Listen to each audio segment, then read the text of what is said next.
Assalamualaikum warahmatullahi wabarakatuh. Saya Siti Kofifa Indarsah, NIM di 1C1230021 dari R001. Di sini saya akan menjawab beberapa pertanyaan untuk memenuhi tugas UTS mata kuliah mesin dan peralatan industri. Di mana soalnya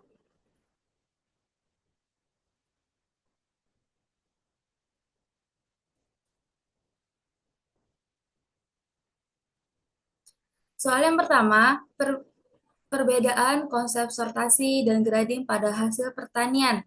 Sebutkan contoh komoditas dan alat yang digunakan untuk masing-masing proses. Yang pertama, yaitu adalah proses sortasi, adalah proses pemilahan awal hasil pertanian untuk memisahkan bahan yang layak dan tidak layak berdasarkan kondisi fisik umum. Sortasi fokus kelayakan produk. Ciri-ciri sortasi sendiri, yang pertama, dilakukan di awal penanganan pasca panen. Dua, tujuannya membuang bahan rusak. Ketiga, berdasarkan cacat, busuk, pecah, dan tercemar. Contohnya itu bisa dilihat pada komoditas cabai. Sortasinya itu adalah memisahkan cabai busuk, layu, dan berjamur. Alat digunakan dalam sortasi ini adalah manual, yaitu adalah manusia sendiri, meja sortasi, konveyor, serta konveyor sortasi. Yang kedua adalah guarding. Adalah proses pengelompokan bahan yang sudah lolos sortasi berdasarkan tingkat mutu atau ukuran tertentu agar seragam. Ciri-ciri dari grading sendiri adalah dilakukan setelah sortasi bertujuan menyeragamkan kualitas. Yang ketiga, berdasarkan ukuran berat, warna, dan tingkat kematangan. Contohnya bisa dilihat pada komoditas jeruk.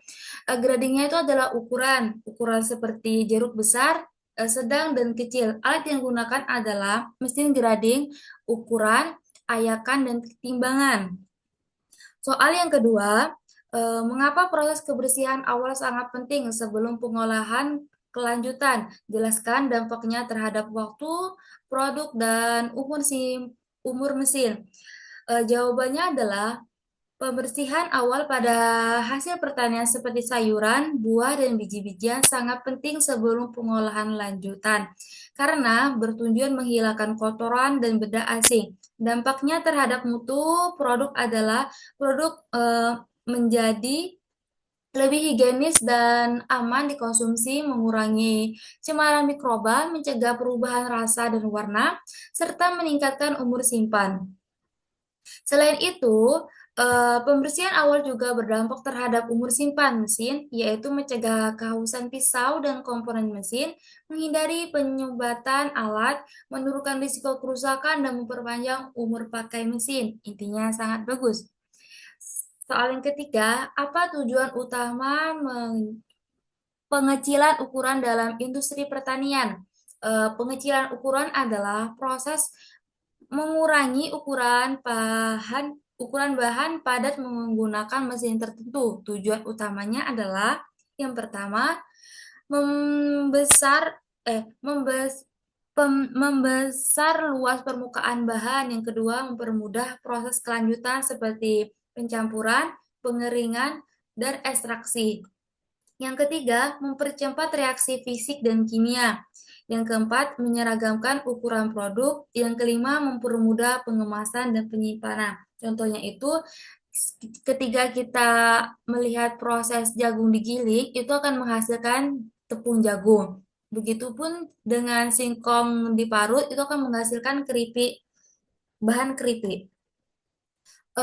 Yang keempat, jelaskan perbedaan prinsip kerja hammer mill dan disc mill, lengkapi dengan gambar dan jelaskan kenapa masing-masing lebih tepat kapan digunakannya. Yang pertama itu adalah hammer mill. Prinsip kerjanya adalah menggunakan rotor dengan banyak palu atau pisau dan penumbuk yang berputar sangat cepat, ribuan RPM, di dalam ruang penggilingan bahan baku dimasukkan, lalu dihantam berulang kali oleh palu ini hingga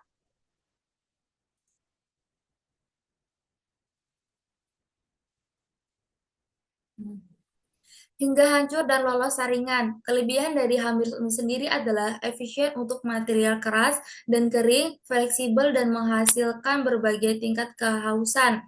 Ciri-ciri dari Hamus Mill, hasil gilingan kasar dan kurang seragam, cocok untuk bahan keras dan berserat, kapasitas besar. Contohnya itu bisa diaplikasikan pada jagung kering, sekam, bahan pakan ternak. Digunakan hammer smith ketiga mengelola bahan yang keras, batu, biji atau kering seperti jeram, kayu dan rempah, membutuhkan fleksibilitas untuk membuat tepung kasar hingga halus. Aplikasinya juga bisa di pertambangan seperti batu bara, pakan ternak kasar, atau bahan baku farmasi. Ini adalah contoh gambar dari Hammersmith. Pertama itu adalah input, selanjutnya pada proses palu berputar atau Hammers, outputnya adalah permukaan, selanjutnya saringan dan output. Eh, yang kedua adalah dismir atau penggilingan cakram. Prinsip kerjanya sendiri memiliki dua cakram, satu diam dan satunya lagi berputar. Dengan gigi atau tonjokan di permukaannya, cakram berputar dan landasan tetap. Bahan dihancurkan melalui kombinasi pukulan, gesekan, dan pengulenan atau cladding saat melewati celah cakram. Kelebihannya sendiri adalah menghasilkan partikel lebih halus, konsisten, ideal untuk tepung makanan, seperti tepung jagung dan beras. Digunakan disk mills ketiga fokus pada produksi tepung yang sangat halus seperti tepung beras, tepung jagung dengan ukuran partikel yang seragam. Bahan baku sudah dikeringkan sebelumnya, seperti bahan baku tepung beras dan tepung jagung, menginginkan hasil yang lebih lembut dan konsisten untuk industri makanan. Ini adalah gambaran dari bentuk disk mill. Pertama adalah input, selanjutnya adalah disk diam, itu adalah outputnya bahan tergesek, disk berputar, dan output.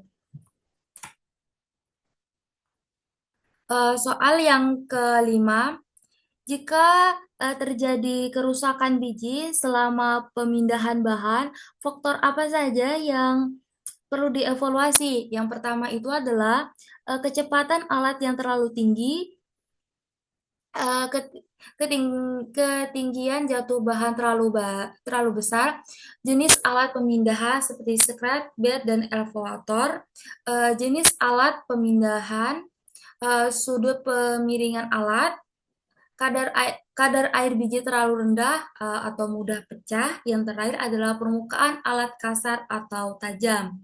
Soal yang keenam, mengapa viskositas fluida sangat berpengaruh terhadap pemilihan pompa? Karena setiap jenis pompa dirancang untuk karakter fluida tertentu. Jika pompa tidak sesuai dengan viskositas fluida, maka kinerja pompa menjadi tidak optimal. Fluida dengan viskositas rendah atau encer sering didengar sama masyarakat umum, seperti air, susu lebih cocok menggunakan pompa steril Fugger karena mudah mengalir dan tidak membutuhkan tekanan besar.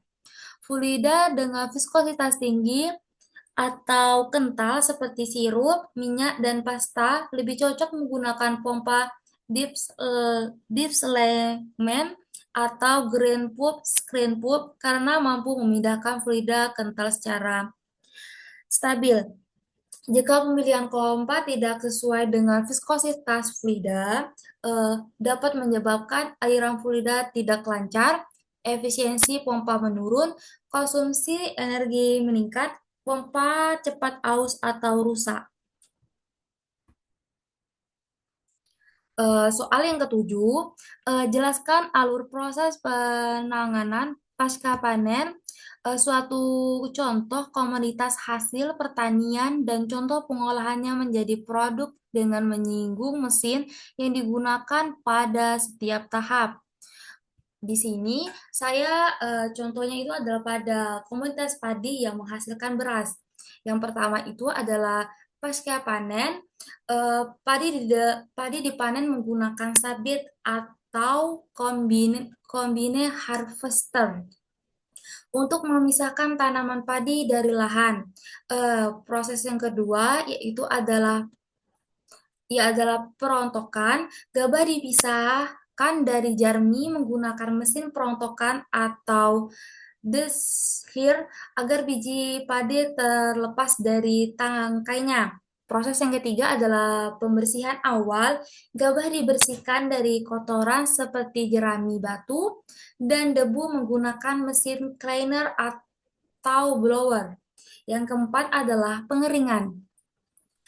Gabah dikeringkan untuk menurunkan kadar air agar tidak mudah rusak menggunakan dryer mekanik atau penjemuran matahari. Yang kelima yaitu ada proses penyimpanan. Gabah disimpan sementara di silo atau karung pada kondisi kering untuk menjaga kualitas sebelum digiling. Yang keenam adalah proses penggilingan. Gabah digiling menggunakan rich milling unit yang terdiri dari mesin pemecah kulit dan pemoles beras sehingga dihasilkan beras yang putih dan sangat bermutu. Yang ketujuh adalah proses pengemasan. Beras dikemas menggunakan mesin pengemas agar siap dipasarkan dan didistribusikan. Kami menggunakan mesin bagging mash heat. Yang terakhir adalah produk akhir beras siap didistribusikan. Sekian sekian penyampaian dari saya. Saya akhiri wabillahi taufik wa hidayah. Wassalamualaikum warahmatullahi wabarakatuh. Terima kasih.